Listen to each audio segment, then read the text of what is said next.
Je vous recommande la boutique La Londoloise, c'est Judith Londolé. Si vous voulez être classe, chic, être habillé, être admiré. Parole de Mopao Mokonzi.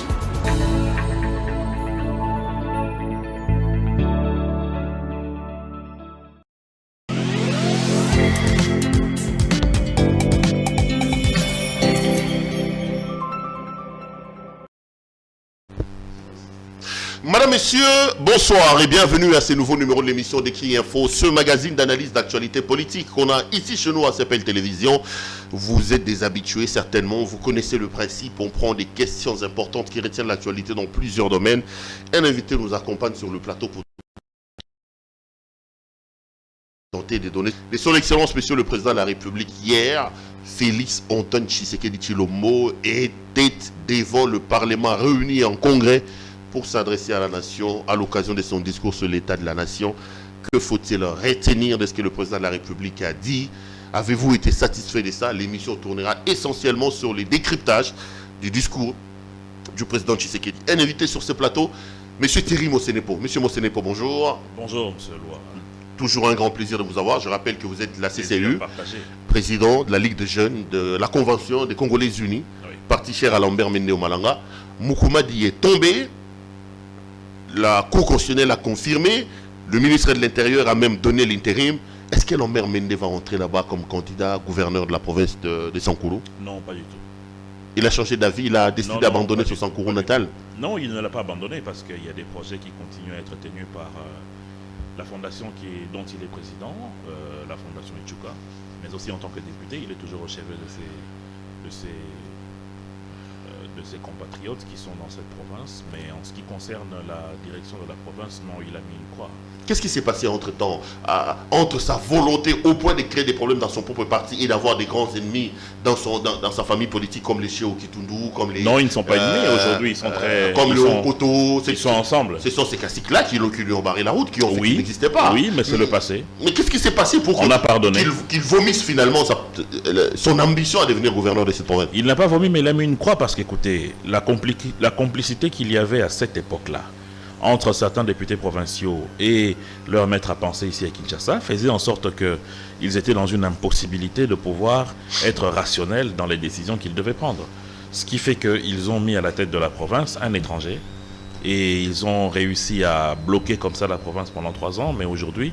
ils les regrettent probablement. Oui, moi j'ai été avec le président de l'Assemblée provinciale et un autre député provincial qui a regretté le choix qu'ils ont eu à faire. Ils me l'ont dit. En amitié, ils ont dit, nous regrettons, nous sommes humains, nous avons fait un mauvais choix, nous avons fait perdre la province du temps, maintenant on va essayer de mieux refaire les choses. Donc Moukoumadi a été évacué, on va voir. Je vous ai fait venir parce que je voulais quand même qu'on parle de discours du président de la République. Thierry Mosenepo, dans la configuration politique actuelle, vous jouez quel rôle là? On sent petit à petit que vous commencez de plus en plus à remettre votre casquette de communicateur de la majorité que vous faisiez à l'époque. Vous êtes un communicateur de M. Tshisekedi actuellement? D'abord, je suis un Congolais, M. Perrault. Je suis Congolais. Je suis dans un parti qui fait aujourd'hui nombre dans l'arsenal de la majorité présidentielle. J'ai le droit d'émettre mon avis pour ce qui se passe dans mon pays. Comme communicateur? On fait le même rôle là. Ça vous embête pas qu'on dise de vous comme Congolais? Vous êtes comme Congolais parce qu'à l'époque de l'AMP, il y a une structure des communicateurs qui existait au sein de l'organigramme de la majorité présidentielle. Aujourd'hui, l'Union sacrée qui est... Moi, je passe et je viens vous parler en tant que CCU, mais aussi en tant que Congolais. Vous regrettez le fait qu'il y ait cette manque de structuration des choses au sein de l'Union sacrée, notamment à ce qui concerne la communication, un domaine que vous connaissez très bien? Je ne suis pas en regret parce que je me dis que l'Union sacrée, écoutez, ça date de quand? Ça ne date pas de très longtemps. Il faut donner le temps à ce que ça puisse grandir, mûrir et se structurer. Il ne faut pas être pressé. Ça viendra. Il vous reste moins de 2 ans quand même, hein? Quoi, 2 ans, 3 ans vous restez quoi?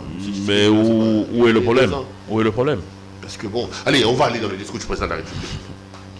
M. Tshisekedi a parlé 1 heure à peu près, 20 minutes ou 10 minutes. 1h20 minutes. 1h20 minutes. J'étais là dans la salle. C'était quand même un discours fleuve. Qu'est-ce que vous retenez concrètement de ce que le président de la République a dit, vous, Thierry Mosenepo?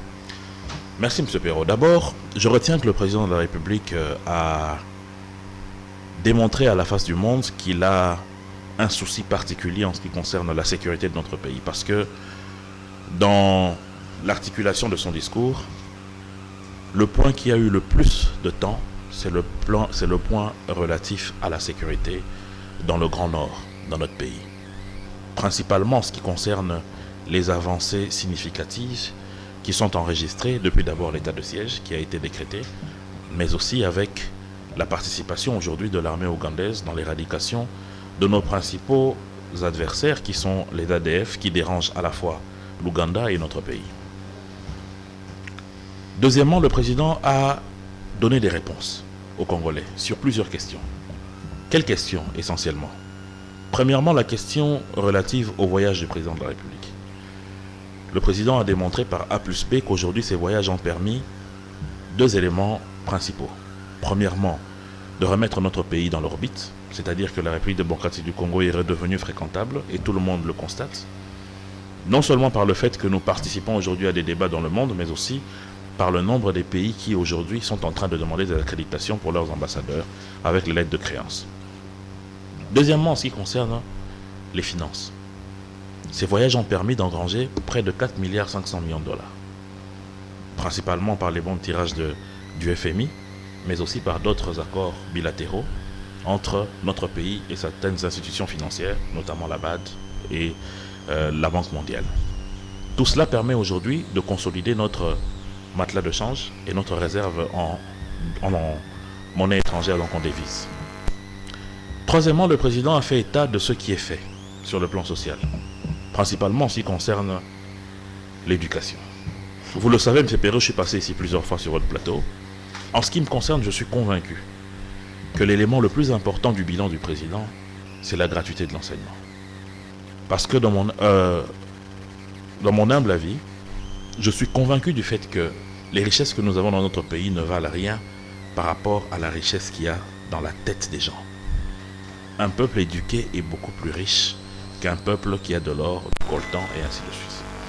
Donc cette gratuité permet d'avoir une classe congolaise qui a une possibilité de lire et écrire. Et c'est important. Je n'ai pas envie de vous arrêter, c'est la première question. Débobiner, on va entrer en profondeur. Sur le plan diplomatique, parce que pour le dire, c'est cette campagne diplomatique qu'il y a eu.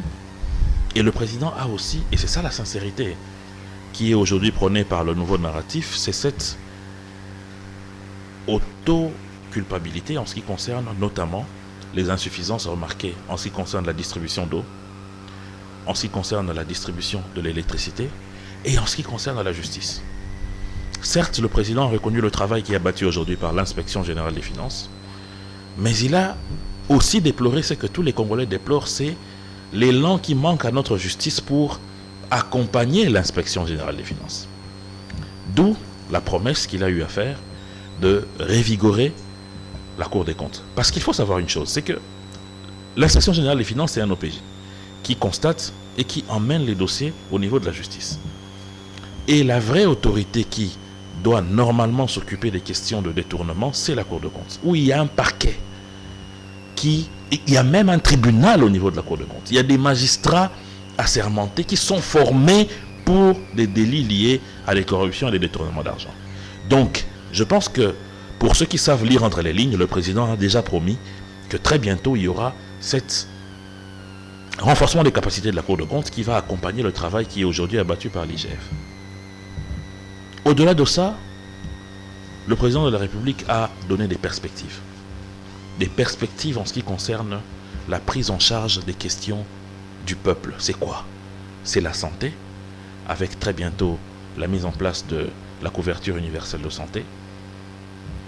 Deuxièmement, c'est la sécurité. Le président a repris le terme « notre peuple » plus de 8 fois dans son discours d'hier. Cela signifie qu'il y a un devoir de redevabilité. Le président a parlé de notre pays. Cela signifie qu'il y a un devoir d'être ensemble et de travailler ensemble.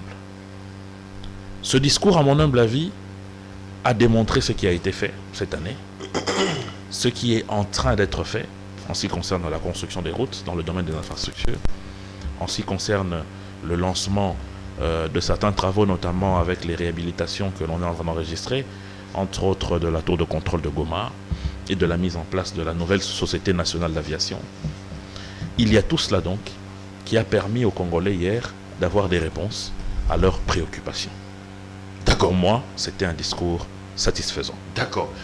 Monsieur Mosséné, pour vous parler d'un discours satisfaisant, beaucoup d'analystes, on parlera de ça, on parlera de Jason Stein qui a parlé aussi hier, estiment que le discours de M. Tshisekedi n'a apporté aucune réponse, c'était un discours creux. Je vais aller point par point. On commence par sécurité. Je relève les points que Je vous en prie. Vous avez.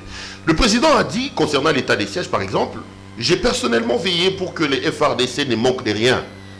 C'est un mensonge, parce que le président de la République doit certainement savoir qu'il y a un rapport qui gît à l'Assemblée nationale, au niveau du bureau, au niveau de la commission défense et sécurité, où l'état des sièges manque un peu de tout.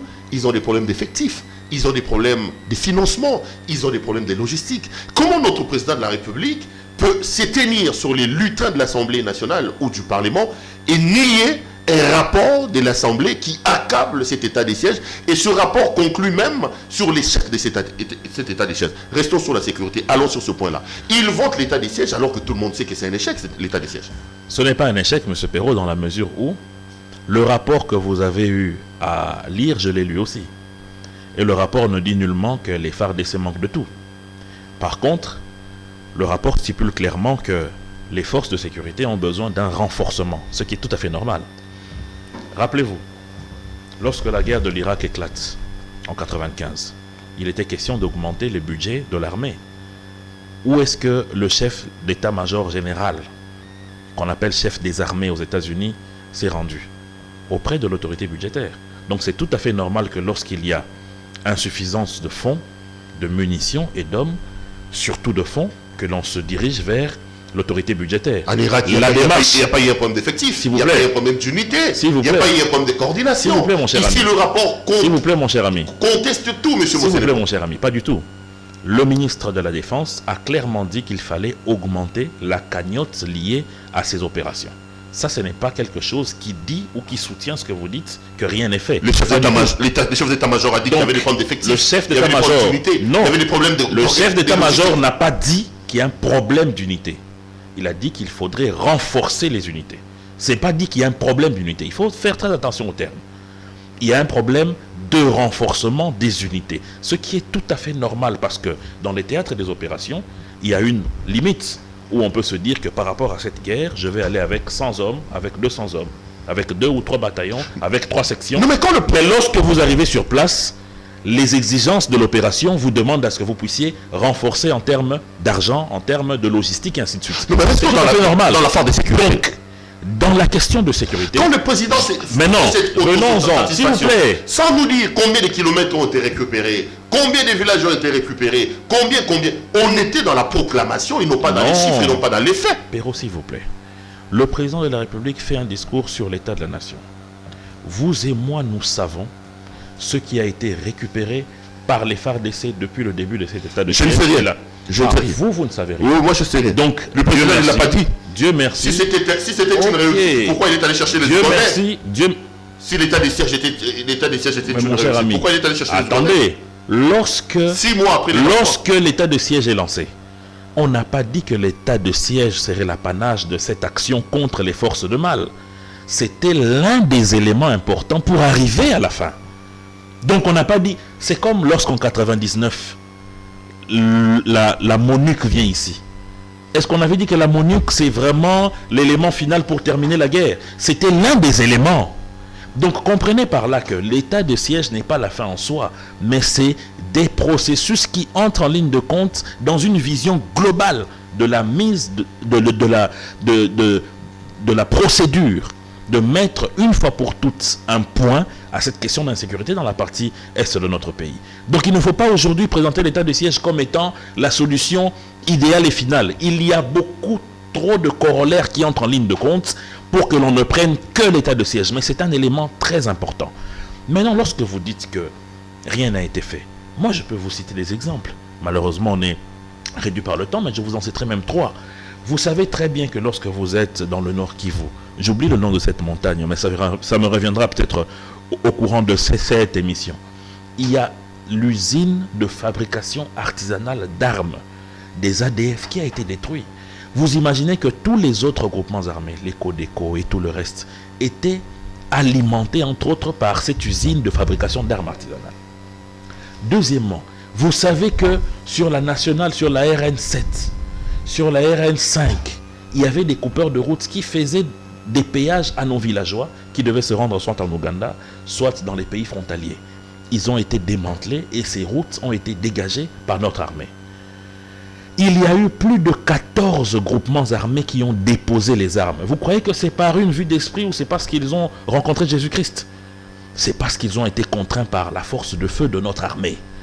Donc ne pensez pas que ces cartouches qui sont dépensées là-bas, c'est des dons qui sont venus des Nations Unies, c'est acheté par le gouvernement congolais. Donc ça signifie qu'il y a des efforts qui sont consentis. Mais le ministre de la Défense, en ayant le rapport de l'état-major, a sollicité à l'autorité budgétaire qu'il y ait une augmentation du budget relatif à ces opérations. Ce qui est tout à fait normal et ça se passe partout ainsi. Parlant de l'Ouganda, le président de la République s'est également reçu de la présence des Ougandais. Il dit que l'Ouganda, il dit qu'il a informé les parlements. Il dit que la présence sera limitée dans le temps, la présence de l'armée ougandaise. Mais le président ne nous dit pas les objectifs de cette présence-là. Il ne nous dit pas dans les temps, c'est quand. Kabila avait lancé l'opération Umoja Wetu ici. On savait que c'était une opération qui allait prendre 1 ou 2 mois. Dès le départ, ils sont rentrés avec les caméras. Quand ils sont répartis, j'étais à Goma, ils sont répartis devant les caméras. Ici, on nous raconte des histoires sans nous dire limité dans les temps, c'est combien de temps. Comment vous pouvez être de si mauvais cœur, M. Perrault, et dire que le président n'a pas fixé l'objectif? Mais l'objectif est connu, c'est pour démanteler et en finir avec les ADF, qui aujourd'hui sont un problème et pour la République démocratique du Congo, et pour l'Ouganda, un pouvoir qu'ils combattent. Et récemment, ils ont eu à commettre des attentats à Kampala. Donc lorsque vous dites qu'on ne connaît pas les objectifs, mais c'est gravissime. L'objectif, c'est de démanteler les ADF, qui chaque jour tuent nos populations. Limité dans le temps, sans alors, dans combien de temps? Maintenant parlons du temps. Sincèrement, comment est-ce que sérieusement on peut s'asseoir et dire que cette guerre, je vais la faire en 2 ans? Les États-Unis, qui est la première puissance militaire au monde, qui ont une technologie extraordinaire, n'avaient jamais pensé qu'ils feraient des décennies en Afghanistan et qu'ils seraient remplacés en Afghanistan par les talibans qu'ils étaient censés démanteler. S'il vous plaît, monsieur Perrault, je vous parle. Non, les guerres. Non, monsieur Perrault. Les guerres. S'il vous plaît. Mon cher ami, il n'y a pas une différence entre une guerre chez vous et une guerre à l'étranger. Toutes les guerres sont des théâtres des opérations que vous ne pouvez pas. S'il vous plaît, monsieur Perrault. Une guerre que je vois à la maison est différente de vos troupes que vous envoyez à l'étranger. Vous ne pouvez pas vous lever un matin, vous dites ma guerre, je la ferai en 30 jours. Hitler a pensé. Donc vous comprendrez, Hitler a pensé envahir et en finir avec toute l'Europe de l'Ouest en maximum 1 année, ce qu'on appelait sa guerre éclair. Mais il s'est enlisé jusqu'en 1944. Et en 1945, on a eu sa peau. Donc ne venez pas ici dire que la guerre, c'est un principe où le président peut venir dire non, d'après les calculs que j'ai eu à faire, cosinus plus B, donc cette guerre termine en 3 mois. Vous voulez dire quoi? Non, je peux vous dire que... pas chez nous, même pendant 2 ans, même pendant 3 ans. Mon cher ami. Parce que vous, de l'Union sacrée, vous avez décidé qu'une armée étrangère soit sur notre sol. On n'a pas le droit de savoir. Vous ne les limitez pas dans le temps. Vous ne nous donnez pas des indications sur combien de temps ça fera chez nous, quoi. Monsieur Perrault, vous êtes assis dans votre bureau, climatisé, belle veste, cravate rose. Sans courant, sans lunettes de Mont Blanc. Sans électricité. Vous oubliez ces Congolais-là à l'Est qui meurent chaque jour. Pour eux, si la solution va nécessiter 2 ans, elle va nécessiter 2 ans. Donc ne venez pas ici dire ici que des Congolais qui sont en train de mourir chaque jour ont une question ou une notion de temps. Le président de la République a dit que le temps sera raisonnable. Et lorsqu'il le dit, c'est pour dire quoi? Que l'Ouganda ne vient pas ici pour s'installer. Il vient pour une opération, ça se termine et c'est parti. Donc il ne faut pas penser qu'aujourd'hui, ces Congolais-là qui perdent chaque jour des familles, des membres de famille, des maris, des femmes, des enfants, ont un calcul sur 3 mois, 6 mois. Ils ne sont pas dans ces calculs-là. Eux, leur calcul, c'est la fin de ce cauchemar. Et si la fin de ce cauchemar va prendre du temps, eh bien, nous sommes obligés de l'accepter pour en finir, mon cher ami. Il n'y a pas, même face au temps, même face à l'argent, rien ne vaut la vie, Perrault. Rien ne vaut la vie. Donc, s'il faut que nous puissions marcher sur ces gens jusqu'au dernier et que ça prendrait 5 ans, 3 ans, 2 ans, 1 année même, voire 6 mois, mais on va le faire parce que rien ne vaut la vie, mon cher ami. Donc l'État ne représente rien pour vous. Les Congolais ont noté. Alors, vous avez dit, à part la sécurité, que le président a apporté des réponses. J'ai noté, vous parlez de ses voyages. Vous dites vous-même que le président a réussi à mettre le Congo sur orbite internationale. Où est-ce que le président nous a placés? Monsieur le président de la République, on parle des plus de son voyage. L'ODEP parle des plus de 250 millions de dollars américains dépensés dans ce voyage. Monsieur Mossele, pour vous dire aux Congolais que le président nous a mis sur orbite, où exactement? On a échoué à avoir un poste au niveau de l'Assemblée des Nations Unies. On a échoué ici à avoir les secrétariats, je crois, de l'Union africaine. Le président nous a mis sur orbite dans quel domaine? À l'étranger. Monsieur Perrault, vous êtes en train de parler des postes. Mais moi, je ne parle pas de postes. Moi, je parle de la fréquentation de notre pays. Je vais vous donner mon exemple. Parce que je ne veux pas ici commencer à spéculer avec des exemples que je ne maîtrise pas. Personnellement, j'ai été dans 3 réunions à l'étranger pour des investissements qui concernent le Congo. En Afrique du Sud, à Dubaï et dans les pays de l'Afrique australe. Et je peux vous dire que grâce justement à la position qu'occupe le Congo aujourd'hui, ces investissements qui m'étaient difficiles à obtenir il y a quelque temps, avec une société qui est basée notamment en Afrique du Sud, mais qui a plusieurs filiales en Afrique, a accepté finalement de venir et ils ont effectué déjà 2 voyages. Ils ont été reçus ici par la présidence de la République et par d'autres structures. Et ils ont signé un contrat de partenariat avec une société congolaise qui s'appelle les Lignes Maritimes Congolaises et le Congo va avoir un bateau comme à l'époque de la CMZ. Ça, c'est grâce à la diplomatie de Félix. Je ne vais pas vous dire ici, non, il nous a emmenés à Glasgow. Non, je vous parle de ce que moi j'ai vécu et de ce que moi j'ai palpé. Alors, lorsque vous venez me dire ici, l'ODEP parle de 100 millions, moi je vous dirais que... 200 millions, moi je vous dirais que Zoumeko, de mon estimé frère Eric Chikuma, parle de moins de 10 millions. Donc, lorsqu'il faut juger Zoumeko et ODEP, moi je vous conseillerais, en tant que journaliste chevronné et un homme très intelligent que je respecte, d'aller au ministère du budget. Ensuite d'aller... Mais mon cher ami, il y a une loi qui vous couvre. Parce que le président, s'il vous plaît, le président lui-même, rappelez-vous. Mais laissez-moi finir. Le président lui-même a dit, il y a une année à Londres, que le voyage était déjà dans les 50 millions. Rappelez-vous. Monsieur Perrault, laissez-moi finir. Le président a dit qu'on dit que le voyage coûte cher, je n'ai pas encore... Je suis dans les 50 millions. Mais une année après, comment est-ce qu'on va rester... Attendez, comment on va être dans les 10 millions? Pourquoi vous vous faites souffrir à écouter ODEP, à écouter Zoumeko? Allez au ministère des Finances.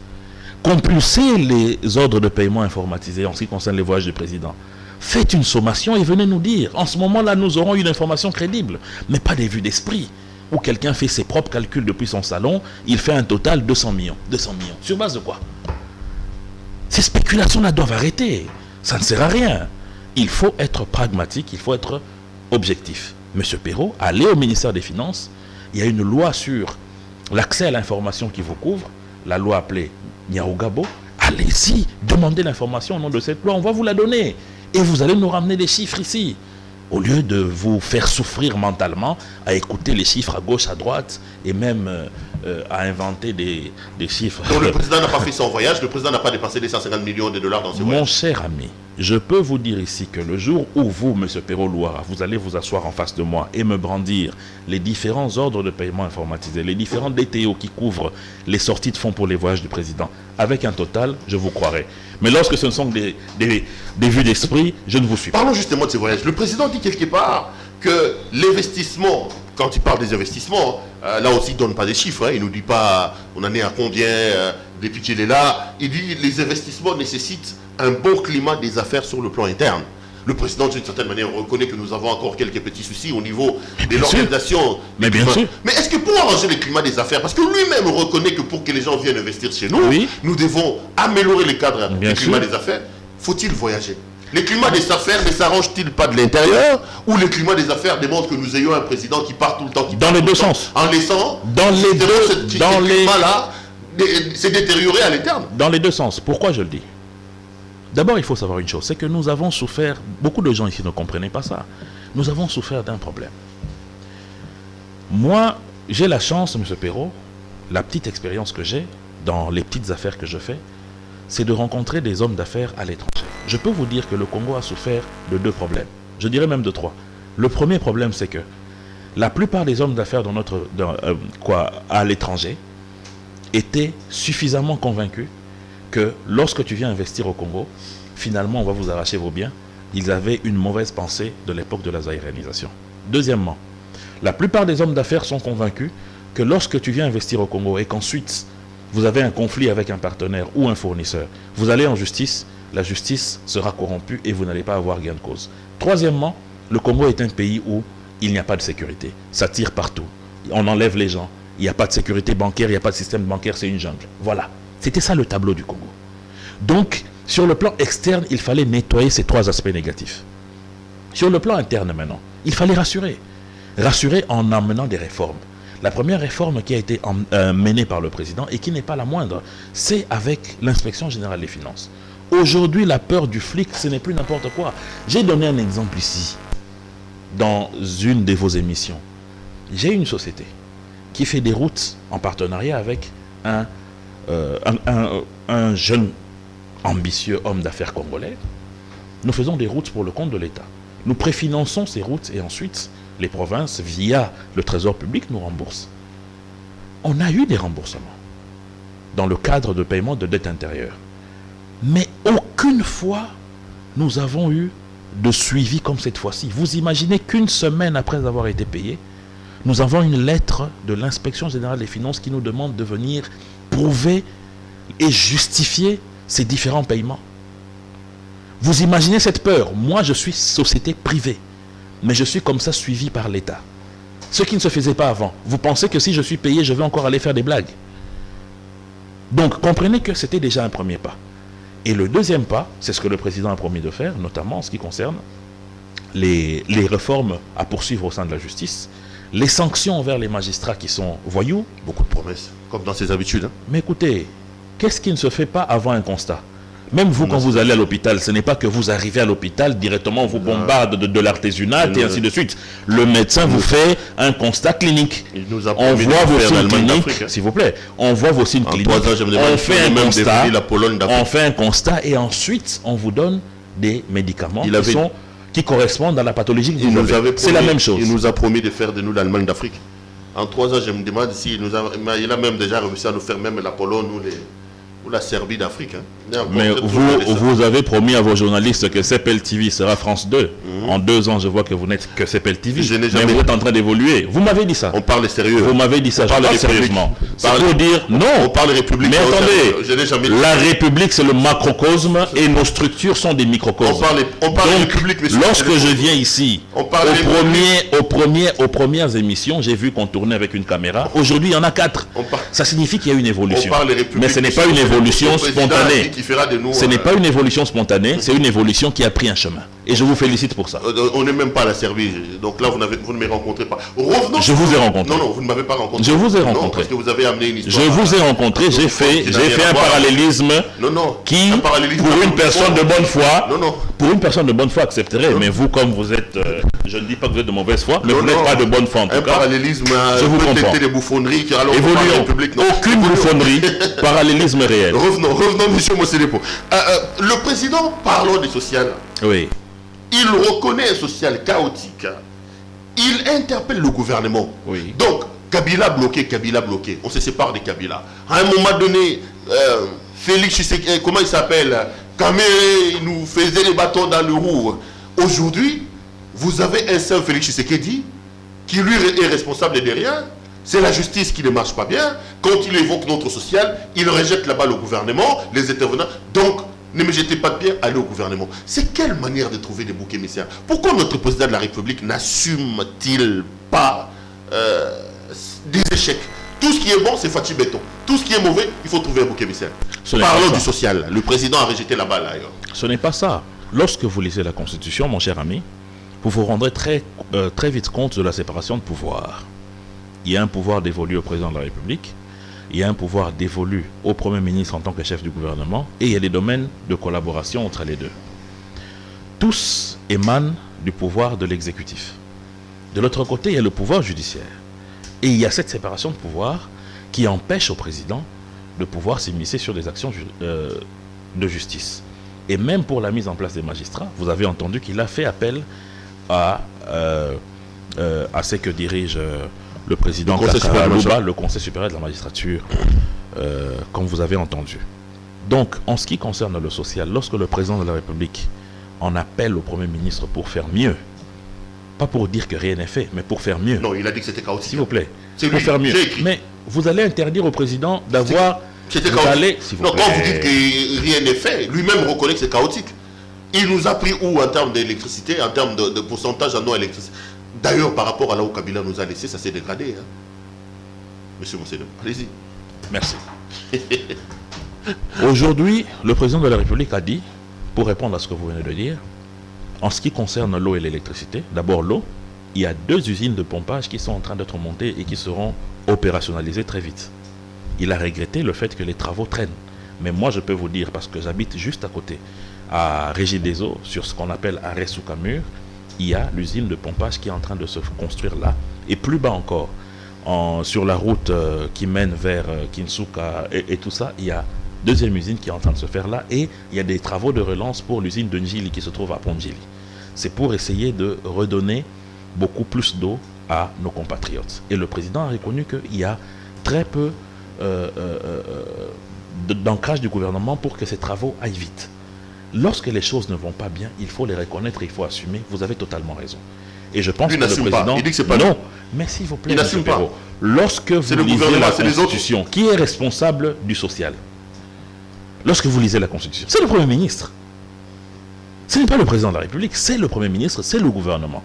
Donc c'est tout à fait normal que le président interpelle le Premier ministre. Pauvre Kabila, il a été accumulé des insultes pour rien, Kabila. Hein. On lui a fait porter la croix de tous les malheurs d'Israël. Je pense... Aujourd'hui, l'UDPS au pouvoir nous apprend que... Monsieur Perrault, vraiment, Monsieur Perrault, vous savez ce que j'aime avec vous, ce que j'aime avec vous, ce que j'aime avec vous, ce que j'aime avec vous, c'est que vous avez des rebonds d'amour qui évoluent au gré de vent. Un moment, vous attaquez, un moment, vous encensez.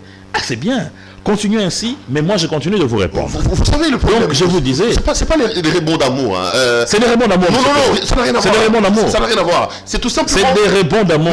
Non, c'est tout simplement de l'objectivité. Ah non, s'il vous plaît. C'est tout sauf ça. Monsieur Perrault, tout simplement tout sauf de l'objectivité. Parce que l'objectivité a ce qu'on appelle la constance.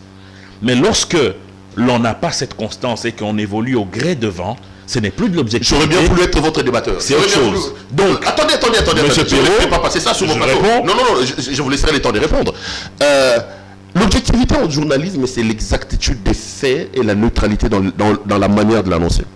Et vous avez été neutre. Attendez. À quel moment? Et les faits en journalisme... Est-ce que vous savez, M. Perrault, que vous faites partie de ceux qui ont fait appel à l'union sacrée? Vous, M. Perrault. Parce que je croyais à l'idée de l'union sacrée. Mais alors? Mais attendez, vous avez fait appel à... Attendez. Non, vous avez ouvert une brèche. Laissez-nous évoluer dans cette brèche. Malheureusement, laissez-nous évoluer dans cette brèche. Malheureusement pour toi, le présentateur ici, c'est moi. La dictature, je l'accepte. Oui, mais la dictature du travail. Aujourd'hui, vous êtes un ancien kabiliste, vous. Un néo-tshisekidiste. Appelez-moi comme vous voulez, autant que je vous appellerai néo-kabiliste. Parce qu'il n'y a pas une semaine, je vous ai suivi ici en train de faire des laudations, en train de solliciter Kabila. À Congo Bashi, à Congo Hold-up d'arrêter avec notre Kabila. Je l'assume. Voilà. Je l'assume. Voilà cet amour que j'appelle l'amour au gré de vent. Mine de rien. C'est cet amour-là que j'appelle amour au gré de vent. On va revenir dans l'émission. Kabila a la chance. Je l'espère. Kabila a la chance qu'aujourd'hui, il y a un élément avec lequel on peut le comparer. Le diable d'hier n'avait pas... Qui a peint ce diable? Moi. Entre autres. Ah, moi. Voilà. Oui. Voilà. Le diable d'hier... C'est angélisé. Attendez. C'est angélisé. Le diable d'hier... Pour M. Perrault... Attendez. M. Perrault... Les diables d'hier... Je vous félicite. A la possibilité... Je vous félicite aujourd'hui. Thierry, laissez-moi poser la question. Pour une fois... Non, là c'est pas une question. C'est votre point de vue. Attendez. Vous n'êtes pas dans une question. Je pose la question. Non, là vous ne me posez pas une question. Vous ne me posez pas une question. Laissez-moi finir, je pose la question. Vous ne me posez pas une question. Je pose la question, tu auras le temps de répondre. C'est votre point de vue. Le diable... Je vous écoute. Ok. Le diable d'hier a la chance aujourd'hui d'avoir un élément de comparaison. Donc, vous avez un Kabila qui hier était insulté, il était seul. Aujourd'hui, on peut comparer la gestion de Kabila et la gestion de Tshisekedi.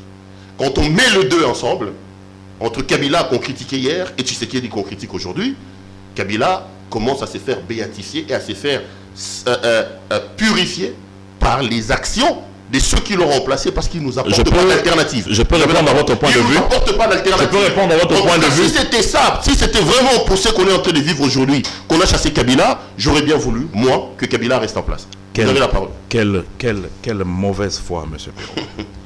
Quel niveau de mauvaise foi à outrance. Vous ne pouvez pas dire que le président honoraire Joseph Kabila est à comparer avec Félix Tshisekedi.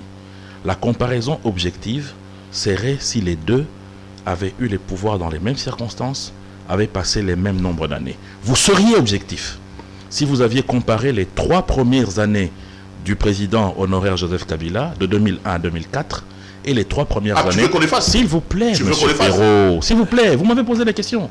Vous serez objectif si vous avez fait cette comparaison.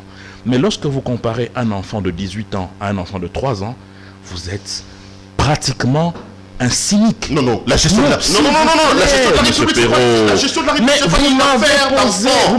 Non, la gestion de la République... Mais laissez-moi la liberté d'avoir mes figures de style. Non. Vous n'allez pas m'imposer vos figures de style. Vos figures de style à vous sortent avec le cynisme alors que c'est... Mais pas du tout. Le cynique ici, c'est vous. Pourquoi? Non. Parce que vous osez comparer un pouvoir de 3 ans à un pouvoir de 18 ans. S'il vous plaît.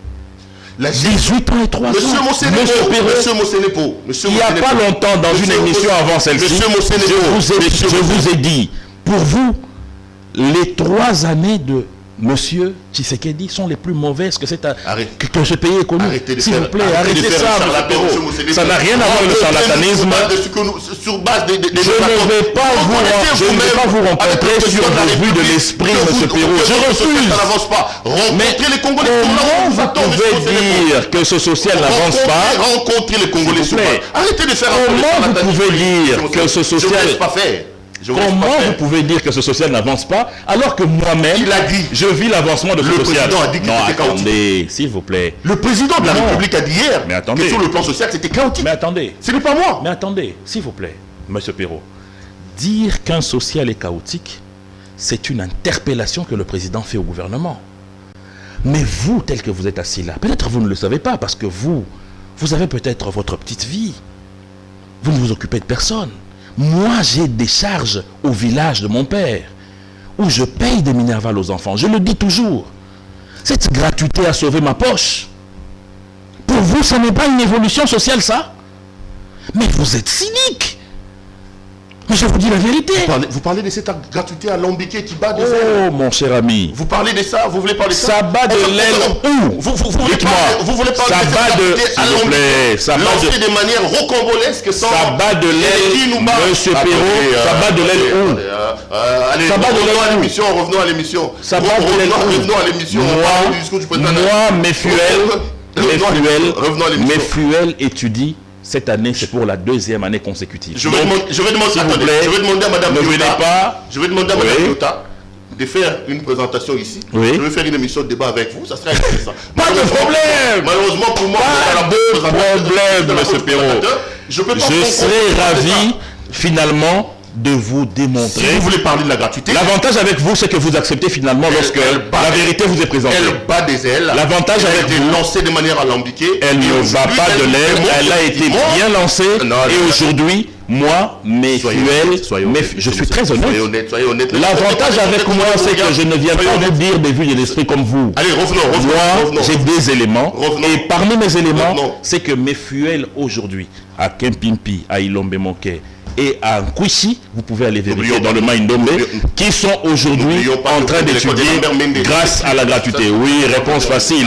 Lorsqu'on veut casser, on dit Lambert Mende, ainsi de suite. Le blabla habituel, nous sommes habitués, il n'y a pas de problème. Mais au moins, vous êtes un journaliste, vous pouvez vérifier. Donc, M. Perrault, revenons sur notre émission. Je vous disais ici, puisque c'était moi qui avais la parole, je vous disais ici, mon cher ami, que la responsabilité sociale, constitutionnellement parlé, est de la responsabilité, permettez-moi ce pléonasme, du Premier ministre. Donc, lorsque le président de la République, qui est appelé en tant qu'arbitre du bon fonctionnement des institutions, donne ses impulsions, mais remarque qu'il y a une léthargie au niveau du Premier ministre, du gouvernement, c'est normal qu'il l'interpelle. Encore qu'aujourd'hui, nous savons que ce gouvernement fait des efforts.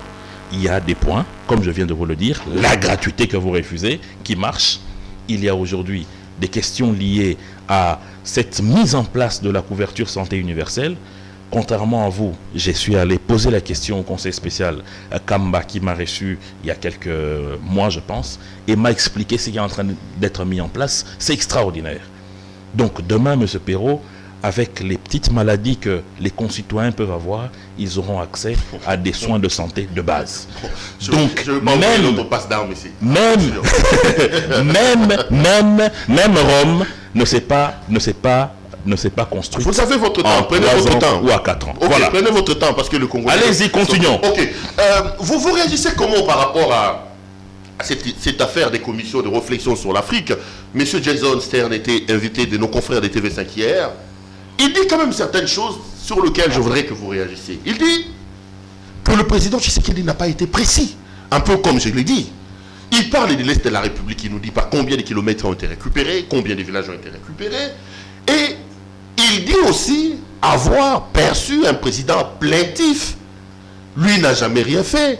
C'est la justice qui ne fait pas son travail. C'est le gouvernement qui ne fait pas son travail. Moi, je suis Saint-Félix. Ne me jetez pas la pierre. Votre social est chaotique, je le reconnais. Ce n'est pas moi, c'est le gouvernement. La justice vous pose des problèmes. Ce n'est pas moi, c'est le Conseil supérieur de la magistrature. Vous répondez comment à Jason Stern, qui voit un peu les choses comme beaucoup de Congolais ce matin? D'abord, je pense que ce monsieur est un confusionniste extraordinaire. Je me demande s'il a suivi le président de la République, Félix Tshisekedi, ou s'il a suivi ses propres pensées. Parce que ce qu'il dit, le président de la République n'a jamais dit ça. D'abord, je l'ai entendu parler de la RAM, que le président de la République n'a pas parlé de cette taxe-là. D'abord, la RAM, ce n'est pas une taxe. C'est une rémunération de l'autorité de régulation des postes et des télécommunications. Le président n'a pas évoqué ça. On va parler de ça vers la fin. C'est une rémunération, le président n'a pas en parlé de ça. C'est une rémunération, monsieur. Ça concerne l'ARPTC.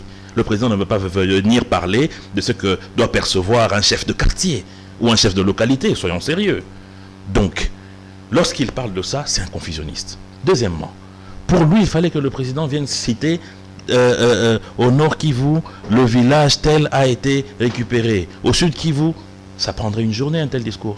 Le président de la République sait qu'il y a un chef d'état-major qui fait chaque semaine des points avec le porte-parole du gouvernement et le porte-parole de l'armée et de la police. D'ailleurs, je me rappelle d'une de ces conférences de presse où vous et le général Monamputu, vous avez fait une bonne joute oratoire.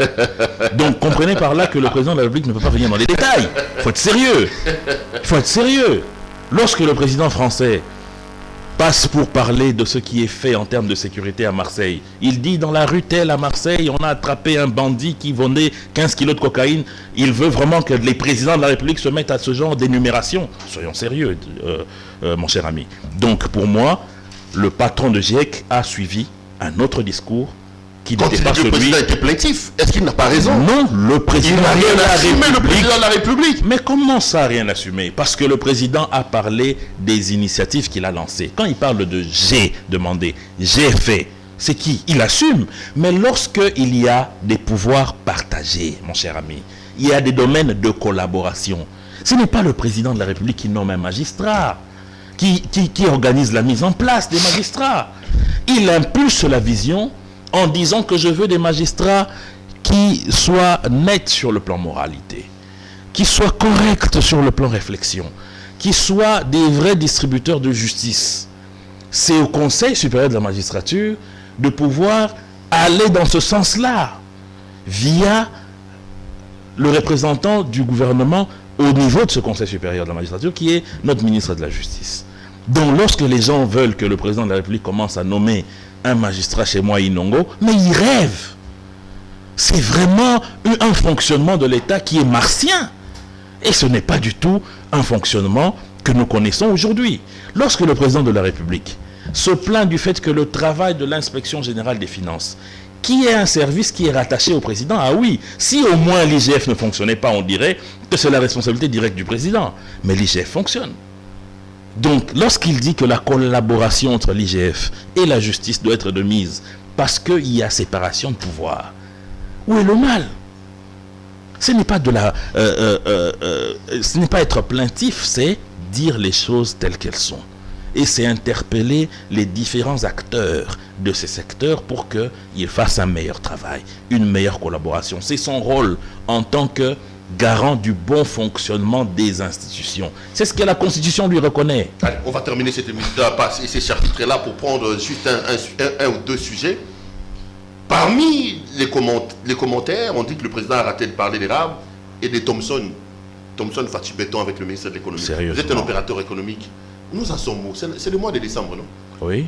La République a sorti 6 millions, soi-disant pour aller pêcher dans les zones namibiennes. Oui. Jusqu'aujourd'hui, il n'y a rien. Vous êtes pour ce que le ministre de l'économie est en train de faire là, M. Mosenepo? Mais bien sûr, mais écoutez, même le carburant que vous achetez dans des stations ici, il y a une subvention du gouvernement. Les subventions du gouvernement, ça existe. Et le gouvernement peut décider d'injecter dans tel ou tel autre domaine pour assouplir la vie de ses concitoyens. Donc, il n'y a pas de mal à ce que le gouvernement puisse injecter de l'argent pour assouplir la vie. Donc aujourd'hui, je vois le ministre de l'économie en train de travailler pour que les opérateurs économiques puissent avoir accès à des fonds qui sont en train d'être acheminés pour que les quinois fêtent bien. Clôturons le discours du président. Les Congolais vous regardent. Je vous donne une minute. Vous leur dites quoi en 1 ou 2 minutes sur ce que le président a dit? Pas beaucoup à dire, M. Perrault, si ce n'est que de demander aux Congolais d'avoir la foi et de croire en leur président. De croire en leur président, parce que je suis convaincu que les choses sont en train d'aller dans un bon sens, parce que le Congo a toujours souffert d'une chose. C'est d'abord de l'absence de l'autorité de l'État et aussi des détournements en masse. Aujourd'hui, ces deux plaies sont en train d'être pensées petit à petit. Et encore une fois, il faut revenir sur ce qu'a dit le président de manière importante. C'est que le Congo est une affaire de tous. Il n'y a pas que lui ou le Premier ministre qui travaille, ou les ministres, mais c'est nous tous. Nous devons tous mettre à la main pour mettre fin à la corruption, pour mettre fin au détournement, pour mettre fin à la paresse qui des fois devient une maladie généralisée et qui est en train de mettre un frein au développement de notre pays. Allez, Monsieur Mosenepo, on va prendre cet autre thème pour peut-être 2 minutes ou 3 minutes. Le président a parlé notamment de la lutte contre la corruption. Mais comment vous expliquez que lui, qui se vend dans la peau du chantre de la lutte contre la corruption, libère Makabouza sur gaz présidentiel alors qu'il a été condamné pour détournement, libère Benjamin Wenga sur gaz présidentiel alors qu'il a été condamné pour détournement, Kamere est dehors alors qu'il a été condamné pour détournement. Comment avez-vous jugé, vous, la liberté provisoire accordée à M. Vital Kamerhe? D'abord, je vais vous dire que, je vais répéter ce que je vous ai dit ici, qu'il y a la séparation de pouvoir. La gestion des prisonniers, la gestion des contentieux au niveau de nos juridictions ne concerne pas le président de la République. M. Vital Kamerhe a été condamné au 1er degré, ensuite en appel.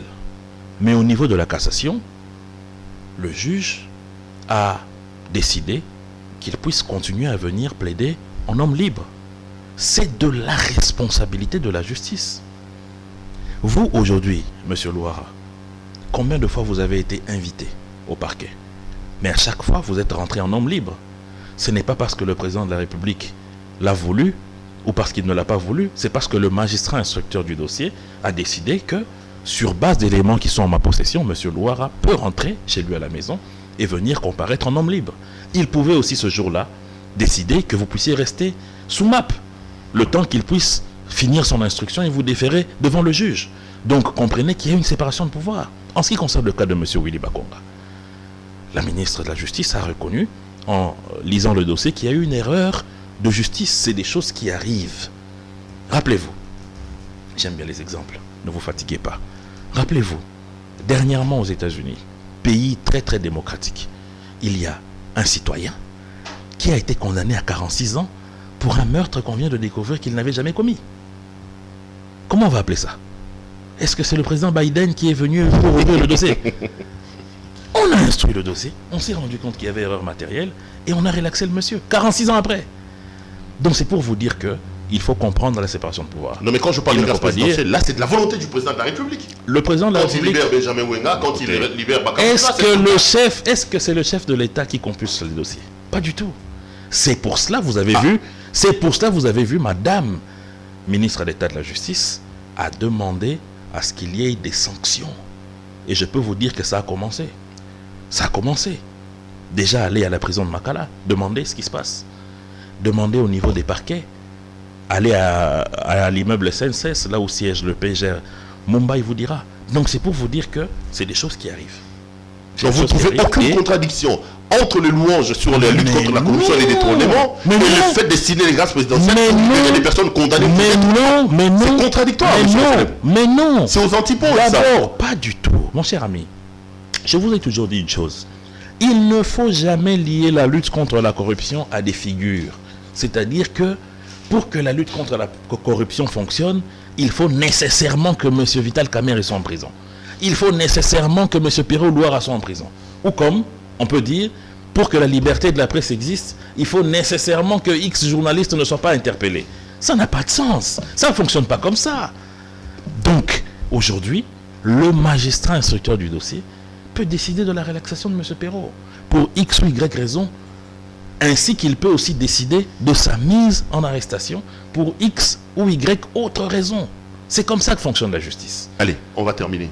À l'heure des voyous et des délinquants, votre cœur bat pour les délinquants ou pour les voyous? Aucun des deux. Dans cette affaire de Mbosso et des délits, c'est ça? Non, mon cher ami, cette affaire est honteuse pour le pays. Cette affaire est honteuse. Cette affaire est honteuse. C'est Christophe Mbosso qui fait la honte pour vous? Non, Mbosso ne fait pas la honte. C'est le député des délits Sessanga qui a traité l'autre. Ce qui se passe en plénière, on peut se dire qu'il peut y avoir des excès dans les joutes oratoires des députés. Mais lorsque vous allez en dehors de l'hémicycle et que vous ajoutez des termes injurieux, ça c'est pas normal. Vous avez suivi les députés même se battre des fois, non? Dans l'hémicycle. C'est des choses qui arrivent en démocratie. Donc, pendant la plénière, dans la salle, il peut y avoir des dérapages de langage. On peut traiter l'autre de corbeau ou de lézard, ça peut arriver.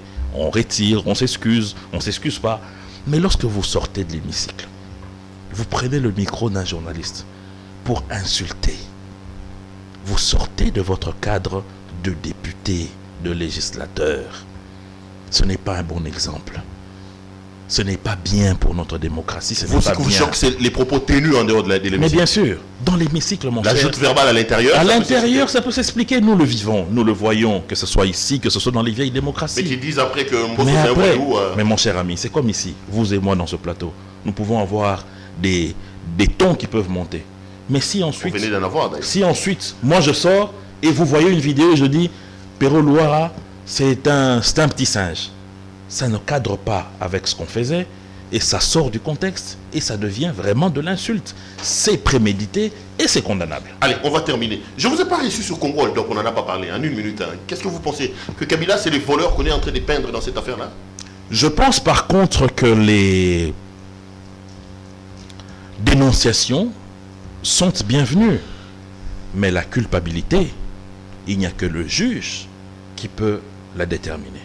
Donc, je pense qu'il ne faut pas qu'on ait trop d'émoi par rapport à ces dénonciations, parce que nous savons souvent que la plupart de ces dénonciations qui sont ficelées à l'étranger ont des motivations qui ne sont pas forcément d'ordre à appuyer la démocratie ou la bonne gouvernance dans nos pays, mais c'est plutôt pour orienter certaines actions qui ne sont pas toujours très catholiques, vu de nos systèmes politiques. Donc, il faut attendre à ce que l'instruction positive qui a été donnée par la dame ministre d'État à nos juridictions, c'est qu'elles vont donner. S'il y aura des condamnations, on va dire que voilà, c'était des voleurs. S'il n'y a pas condamnation, on dira que c'était des calomnies. Voilà. Allez, je constate quand même que sur la question, vous épousez mon point de vue. Parce que vous avez dit... Le mien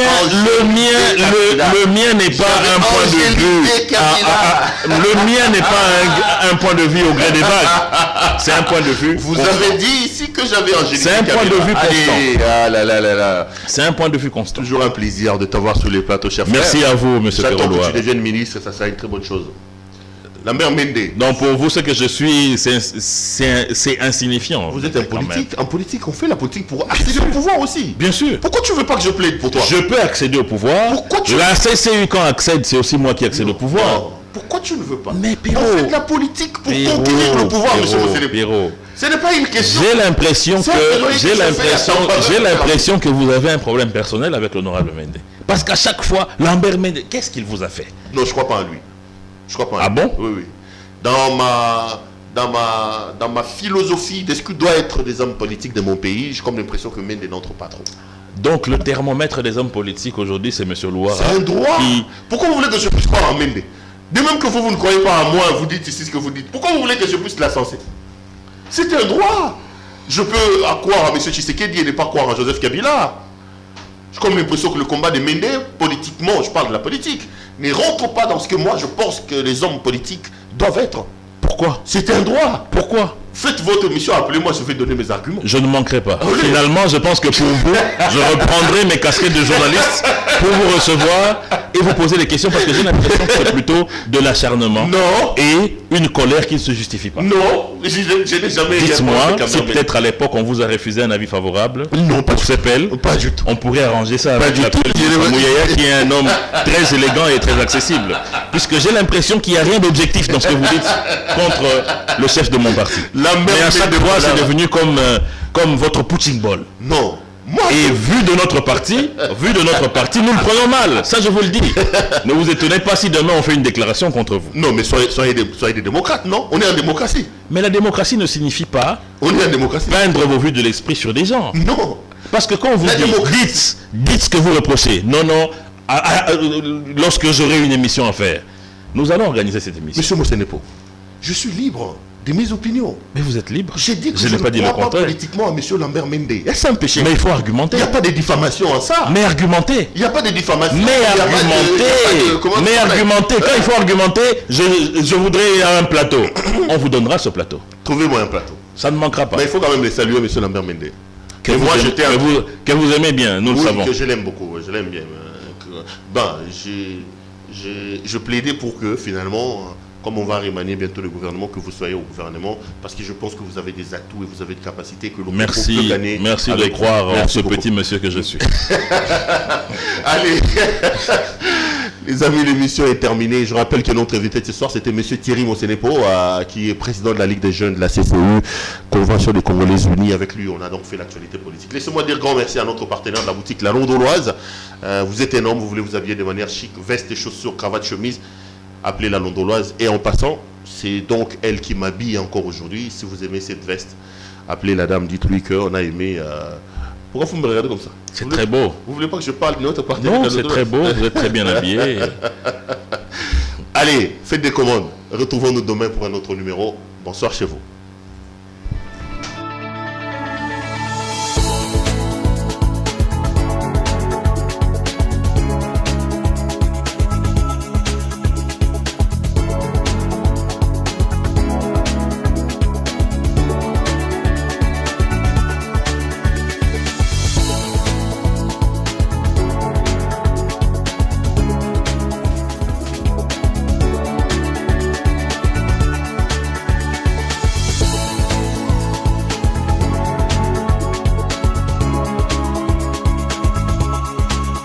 Je vous recommande la boutique La Londoloise, c'est Judith Londolé.